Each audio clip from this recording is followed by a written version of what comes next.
جناب ساحل ندیم صاحب بخاری کے الفاظ اسی طرح ہی ہیں جو میں نے آپ کے سامنے پیش کیا. آپ دوبارہ تو بخاری کی تحقیق کر لیں تو بخاری میں الفاظ ہیں اسمعوا واطیعوا ولا استعمل علیکم رجل حبشی, کہ تم پر حبشی غلام بھی مسلط کر دیے جائے نا تو تم نے اطاعت کرنی ہے.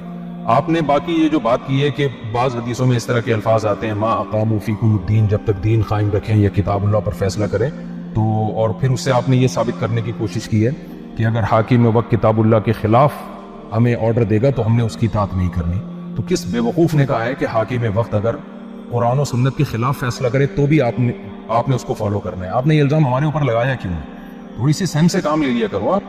ہم نے کب کہا ہے کہ حاکم وقت اگر شریعت کے خلاف آپ کو لے کے جائے تو بھی آپ نے اس کی اطاعت کرنی ہے؟ یہ کہاں سے آپ نے علماء کے ذمے یہ الزام ٹھوک دیا ہے؟ عدالتی خلا کے خلاف آپ نے کیا ہمارے کلپ دیکھے نہیں ہیں؟ پاکستان میں جس طرح سے کورٹ خواتین کو خلا کی ڈگریاں پکڑا رہی ہے تو ہم نے اس کے خلاف آواز نہیں اٹھائی کیا؟ اگر ہم کہتے کہ حکومت غلط فیصلہ بھی کرے تو بھی آپ نے اس کو ماننا ہے تو ہم خلا کے خلاف کیوں آواز اٹھاتے ہیں؟ ہم عدالتی خلے لے کے شادیاں جو ہو رہی ہیں آج کل, مرد کے بچے بھی گئے, بیوی بھی مارکیٹ سے شارٹ, بیگم صاحبہ کو کوئی اور پسند تھا, خلا لیا, چلو جی وہاں. مفتی اور حضرات چیختے رہ جائیں اس خلا کی کوئی حیثیت نہیں ہے, تو یہ کون ہوتے ہیں؟ میں نے ابھی ایک بیان تھا میرا خلا پر نا, اس پہ نیچے لوگوں کے بہت سارے نیگیٹو کمنٹس, بار بار کہہ رہے ہیں خلا کا حق تو اللہ نے عورت کو دیا ہے, یہ مولوی دیکھو کیا, یہ مولوی غلط گائیڈ کر رہا ہے. اگر ہم یہ کہتے ہیں کہ جناب جو بھی حکومت فیصلہ کرے گی وہ شریعت کے خلاف اس کو سب نے ماننا ہے, تو یہ علماء اتنے BCO مسائل میں احتجاج کیوں کرتے ہیں, اسمبلیوں میں اس کے خلاف آوازیں کیوں اٹھتی ہیں؟ تو آپ بتانا کیا چاہ رہے ہیں آپ اس سے؟ ہاں, اگر آپ یہ کہنا چاہ رہے ہیں کہ حکومت کے خلاف بغاوت کی جائے گی, اور آپ نے دلیل دی ہے اس کلپ میں کہ وہ جو آگ میں نا بچوں کو ڈال دیا جو بادشاہ تھا, اصحاب الاخدود کا جو واقعہ والسماء ذات البروج میں اللہ نے بیان کیا ہے, جس واقعے کی طرف آپ نے اس کلپ میں اشارہ کیا ہے کہ وہ بچے جو تھے وہ تو بادشاہ کے سامنے اڑ گئے تھے, یعنی وہ قوم جو تھی بادشاہ کے سامنے اڑ گئی تھی اور بادشاہ نے خندقیں کھدوا کے سب کو آگ میں ڈال دیا تھا. اس پہ آپ نے مجھے لتاڑا ہے کہ یہ سب برے لوگ تھے. بھائی آپ تھوڑا سا کھوپڑی استعمال کیا کرو, وہ واقعہ آپ کے خلاف جا رہے ہیں. بادشاہ اپنی قوم کے لوگوں کو کفر پہ مجبور کر رہا تھا لیکن قوم کافر نہیں بنی, حالانکہ اللہ نے ایسے موقع پہ اوپر سے کلمہ کفر کہنے کی اجازت دی ہے. الا من اکرہ وقلبہ مطمئن بالایمان, قرآن کی آیت ہے کہ اگر کوئی تمہیں کفر پہ مجبور کرے, جان کا خوف ہو, تو آپ زبان سے کلمہ کفر کہہ سکتے ہیں, لیکن عظیمت یہ کہ نہ کہیں آپ کلمہ کفر, شہادت قبول کر لیں. تو اس قوم نے بادشاہ کے خلاف بغاوت نہیں کی تھی, نہ تلوار لے کے حکومت کے خلاف وہ لوگ نکلے تھے. بادشاہ نے ان کو کہا کہ تم کافر ہو جاؤ, انہوں نے کہا ہم کافر نہیں ہوں گے. تو ہم بھی یہ کہتے ہیں کہ بادشاہ اگر آپ کو کہنا اسلام چھوڑ دو تو آپ مت چھوڑو. تو یہ آپ کس دلیل سے کیا نکالنا چاہ رہے ہو؟ کون سی دلیل دے رہے ہو اور اسے اخذ کیا کر رہے ہو؟ کون سی تلوار لے کے بھیجا تھا موسیٰ علیہ السلام کو؟ کہا تھا قولا لہ قولا لینا لعلہ یتذکر او یخشی, کہ آپ فرعون کو جا کے محبت سے سمجھائیں. پھر وہ محبت سے نہیں آیا تو موسیٰ علیہ السلام نے اس کے خلاف بددعائیں کی ہیں. ہم کہتے ہیں سب جائز ہے, حکومت وقت کے خلاف آپ نے اس کو نصیحت بھی کرنی ہے, احتجاج بھی کرنا ہے, لیکن اگر آپ کے اندر لڑنے کی طاقت نہیں ہے تو موسیٰ علیہ السلام کی سیرت ہمیں بتاتی ہے کہ نہیں لڑو. نوح علیہ السلام نے 950 سال دعوت دی ہے لیکن لڑائی کی طاقت نہیں تھی, لڑے نہیں ہے, اللہ ہی نے عذاب دیا ہے. جب آپ میں لڑنے کی طاقت ہو تو آپ ضرور لڑیں, اور جب آپ لڑنے کی طاقت آپ میں نہیں ہے تو بند کمرے میں بیٹھ کے لوگوں کو اسٹیٹ کے خلاف بغاوت میں مت اکسائیں. جو نوجوان آپ کو فالو کریں گے نا, ایجنسیاں اٹھا کے ان کی چمڑی ادھیڑ دیں گی اور آپ بیٹھے ہوئے تماشا دیکھ رہے ہوگے. تو مت اسٹیٹ کے خلاف آپ لوگوں کو لے کے جائیں. پاکستان ایک اسلامک اسٹیٹ ہے, اس میں جو بھی پازیٹیو وے میں آپ کام کر سکتے ہیں وہ آپ کریں, احتجاج بھی کریں, آپ جو بھی پازیٹیو وے میں کام ہو سکتا ہے آپ کریں, جو بھی ملک میں غیر اسلامی قوانین بنے ہیں. لیکن یہ قرآن و سنت کے نام پہ نا آپ لوگوں کو غلط طرف نہ لے کے جائیں. ہر تھوڑے دن کے بعد جو ہے نا اس طرح کا کوئی آپ کا جو ہے وہ آیا ہوا ہوتا ہے اور آپ کھل کے بولتے نہیں ہو. آپ کے اندر جو چھپا ہوا ہے نا وہ یہ ہے کہ آپ پاکستان میں تلوار کی طاقت کے ذریعے آپ حکومت کو گرانے کو, آپ لوگوں کو, اس نوجوانوں کو اس پہ لے کر آ رہے ہو. اور میں باغی کہہ رہا ہوں اپنے سے اوپر کرنے کے لیے کہ سب سے کم تر درجہ ہوتا ہے کسی کی غلامی کرنا, سب سے بڑا درجہ ہوتا ہے ایک ظالم حکمران کے خلاف کلمہ حق بلند کرنا. آپ کو پتہ ہے اس حدیث کا نا, افضل ترین جہاد کیا ہے؟ بغاوت. کیا ہے افضل ترین جہاد؟ ظالم حکمران کے اوپر کلمہ حق بلند کر دینا. اس کو نہیں بغاوت کہتے, اور کس کو بغاوت کہتے ہیں آپ؟ افضل ترین جہاد بغاوت ہے. آپ نے اس کو والی حدیث اور آیت کے ساتھ چرواہا میں نے بولا, نعوذ باللہ, وہ پتہ کس سے چرواہا کہہ رہے تھے؟ سمجھنے کی کوشش کریں. یہ پلاسٹک کی باتیں اسلام میں نہ ڈالیں. میرے نبی نے پورے مکے سے بغاوت کیا ہے, یس اور نو کی. ہر سردار کو گلے سے پکڑ کے بغاوت کی, چھپ کے کیا تھا, سامنے کھڑے ہو کے بغاوت کی تھی. عمر بن خطاب نے کعبے میں کھڑے ہو کے کہا اللہ اکبر, اب کوئی روک کے دکھائے مجھے. یہ بغاوت نہیں ہے اور کیا ہے؟ جب جاوید آشمی بولتا ہے میں باغی ہوں, سب لوگ نعرے مار رہے ہوتے ہیں. وہاں پہ کیوں نہیں کہتے ہو یہ کتنا نچلا لفظ کیوں استعمال کر رہے ہو؟ اور سب کو پتا ہے ظالم کے خلاف بغاوت کرنا افضل ترین جہاد ہے. یہ آپ کے اندر ہے, لیکن آپ ایجنسیوں سے, فوج سے ڈرتے ہو, آپ منہ سے بولتے نہیں ہو. ڈرپوک آپ ہمیں کہہ رہے ہو. اس لیے ذرا آپ اپنی زبان کو بھی لگام دیں. میڈیا اس وقت پاکستان کے حالات آپ کو پتا ہے دنیا کے سامنے کہ کیا ملک کس کنڈیشن میں جا رہا ہے. آپ ضرور احتجاج کریں, آپ دھرنے دیں, آپ نکلیں, آپ سب کچھ کریں, جو بھی پازیٹیو کام کریں گے ہم آپ کا ساتھ دیں گے. لیکن آپ جو لوگوں کو جس طریقے سے بغاوت کے راستے پہ لے کے جا رہے ہو نا, اور کبھی آپ وہ سورہ بروج کا واقعہ لوگوں کو سنا رہے ہو, کبھی موسیٰ علیہ السلام کا سنا رہے ہو کہ فرعون کے مقابلے میں آ گئے تھے, کیا تلوار لے کر آئے تھے فرعون کے مقابلے میں؟ وہ زبانی دعوت بھی تھی, تو آپ بھی دعوت دو نا زبانی. آپ کے پاس میڈیا ہے, آپ بولو کسی کے خلاف, آپ حاکم وقت کے خلاف بولو, صحیح بات بولو گے ہم آپ کا ساتھ دیں گے. تو آپ بولتے نہیں ہو, آپ کے اندر کچھ اور ہے.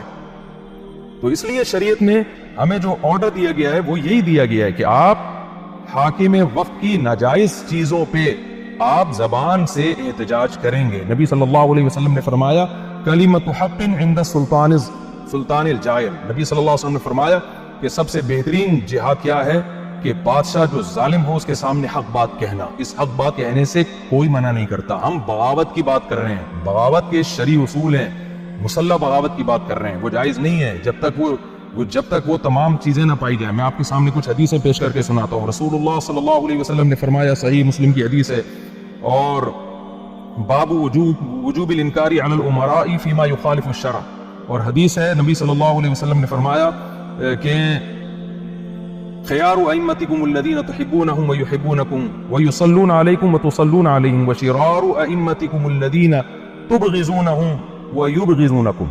نبی صلی اللہ علیہ وسلم نے فرمایا, صحیح مسلم کی حدیث, سب سے بہترین ائمہ وہ ہیں جن سے تم محبت کرو وہ تم سے محبت کریں, سب سے بدترین وہ ہیں جن سے تم نفرت کرو اور وہ تم کو نفرت کریں, تم ان کو لعنت بھیجو وہ تم کو لعنت بھیجیں. صحابہ نے عرض کیا یا رسول اللہ افلا ننابذهم بالسیف, کہ ہم ان کے خلاف تلوار نہ اٹھائیں پھر؟ نبی صلی اللہ علیہ وسلم فرمایا لا ما اقاموا فیکم الصلاۃ, نہیں تلوار نہیں اٹھا سکتے جب تک وہ نماز قائم کر رہے ہیں. یہ کنایا ہے کہ جب تک حکومت اسلامی ہے, آئین جب تک آپ کا اسلامی ہے, نماز یہ کنایا ہے. لیکن بہت سارے وہ ناجائز کام اس کے باوجود بھی کر رہے ہیں. تو آپ صلی اللہ علیہ وسلم نے فرمایا وَإِذَا رَأَيْتُم مِّن وُلَاتِكُمْ شَيْئًا تَكْرَهُونَهُ, جب تم اپنے ائمہ یعنی جو تمہارے امام ہیں, جو تمہارے لیڈر ہیں, ان سے تم کوئی ناجائز چیز دیکھو جس کو تم ناپسند کرتے ہو, فَكْرَهُوا عَمَلَهُ, تو اس عمل کو برا سمجھو, وَلَا تَنزِعُوا يَدًا مِّن طَاعَةٍ, لیکن طاعت سے اپنا ہاتھ نہیں کھینچنا, اطاعت بہرحال اس کی آپ نے کرنی ہے. یہ صحیح مسلم کی حدیث ہے, اور یہ آپ لوگ خود بھی کیمرے میں بھی نوٹ کر لیں اس کو, ٹھیک ہے نا, عربی الفاظ ہیں. عن عبادة بن صامت رضی اللہ عنہ انه قال دعانا النبي صلی اللہ علیہ وسلم فبايعناه فقال فيما اخذ علينا ام بايعنا على السمع والطاعة في منشطنا ومكرهنا وعسرنا ويسرنا. نبی صلی اللہ علیہ وسلم نے صحابہ سے فرمایا کہ ہاں الا ان تروا كفرا بواحا, فرمایا کہ تم نے امیر کی اطاعت کرنی ہے چاہے تمہیں پسند ہو وہ ناپسند ہو, مشکل ہو آسانی ہو, الا یہ کہ تم اس سے کفر بواح دیکھ لو, یعنی وہ صاف لفظوں میں بولے کہ میں کافر ہوں. ایسی صورت میں تمہیں تلوار اٹھانے کی اجازت ہے, لیکن اس میں بھی ایک اور شرط ہے, وہ دوسری حدیث میں آتی ہے. وہ شرط کیا ہے کہ استطاعت بھی ہو آپ میں, خالی باتیں نہ ہو. وہ حدیث کون سی ہے؟ وہ بھی بخاری کی حدیث ہے, من رأى منکم منکرا فلیغیرہ بیدہ فإن لم یستطع فبلسانہ. اگر استطاعت نہیں ہے تو زبان سے, زبان کی بھی استطاعت نہیں ہے تو پھر دل سے برا سمجھے. یہ استطاعت کے 3 درجات پیغمبر کے بتائے ہوئے ہیں, یہ علماء کے بتائے ہوئے نہیں ہے. ساحل ندیم صاحب, آپ لوگوں کو بغاوت پہ مت اکساؤ لوگوں کو اسٹیٹ کے خلاف جو ہے. تو پاکستان اگر اس وقت ٹوٹ گیا نا تو یہ اسلامی حکومت نہیں بنے گی, یہ غیر ملکی طاقتوں کے ہاتھ میں چلا جائے گا یہ. اور پھر یہ ساری باتیں آپ پاکستان میں بیٹھ کے کرتے ہو, کبھی امریکہ اور کینیڈا میں آ کے بھی کرو. آپ کو پتا ہے کہ وہاں فل اجازت ہے میڈیا پہ جو آئے منہ پہ جو ہے نا اسٹیٹ کے خلاف جو مرضی بولتا رہے. آپ ان ملکوں میں آئے ہو, پہلے سنا ہے آپ امریکہ میں رہا کرتے تھے, وہاں بھی آپ ذرا اس طرح کی کلپ ریکارڈ کروانا نا. پاکستان کو تو آپ کہتے ہو کہ یہ کافروں کا ملک ہے, کفریہ ممالک ہیں. یہ امریکہ کینیڈا تو خالصتاً کافر کنٹریز ہیں. تو یہاں کیوں نہیں آپ اس طرح کی باتیں کرتے؟ وجہ کیا ہے کہ یہاں ایک اسٹرانگ حکومت ہے. آپ کو پتا ہے کہ جہاں آپ نے بولا اور آپ مارکیٹ سے ہوئے شارٹ. یہ پاکستان ہی ملا ہوا ہے آپ لوگوں کو, میڈیا پہ آ کے جو کچھ اسٹیٹ کے خلاف آپ نے بولنا وہ آپ لوگ بولتے ہیں. تو آپ کسی سیاسی جماعت سے اختلاف کرتے ہیں, آپ اسٹیبلشمنٹ سے اختلاف کرتے ہیں, 100 دفعہ کریں آپ, لیکن اسٹیٹ کے خلاف آپ لوگوں کو مت لے کے جاؤ. ہم مسلسل آپ کے, میں بہت عرصے سے کلپ دیکھ رہا ہوں, آپ کی تحریک کا جو کچھ باتیں آپ کر رہے ہو نا, ان سب کا حاصل پتہ ہے کیا ہے؟ ان سب کا حاصل یہ کہ بیوی کو شوہر کے خلاف, اسٹوڈنٹس کو ٹیچرز کے خلاف, اور اولاد کو ماں باپ کے خلاف, بہوؤں کو ساسوں کے خلاف, اور عوام کو علماء کے خلاف. یہ ذہن آپ پبلک کا بنا رہے ہیں. آگے چلتے ہیں. حضرت سعید ابن غفلہ کہتے ہیں مجھ سے حضرت عمر رضی اللہ تعالیٰ عنہ نے فرمایا, اسمع واطع وان امر عليك عبد حبشي ان ضربك فاصبر وان حرمك فاصبر وان اراد امرا ينتقض دينك فقل سمع وطاعة دمی دون دینی. سبحان اللہ.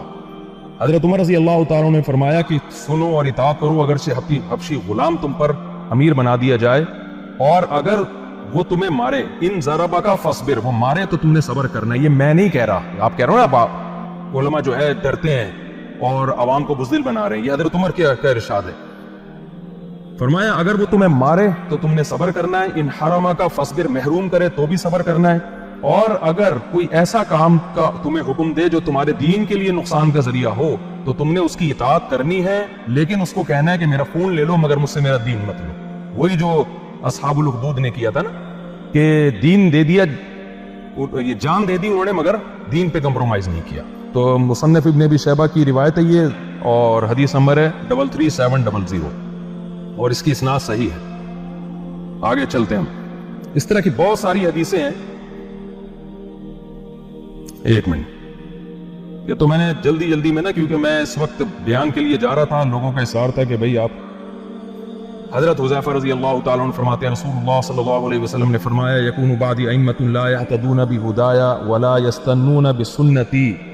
نبی صلی اللہ علیہ وسلم نے فرمایا کہ میرے بعد ایسے حاکم آئیں گے جو میرے بتائے ہوئے راستے پہ نہیں چلیں گے اور میرے بتائے ہوئے طریقے کو اختیار نہیں کریں گے.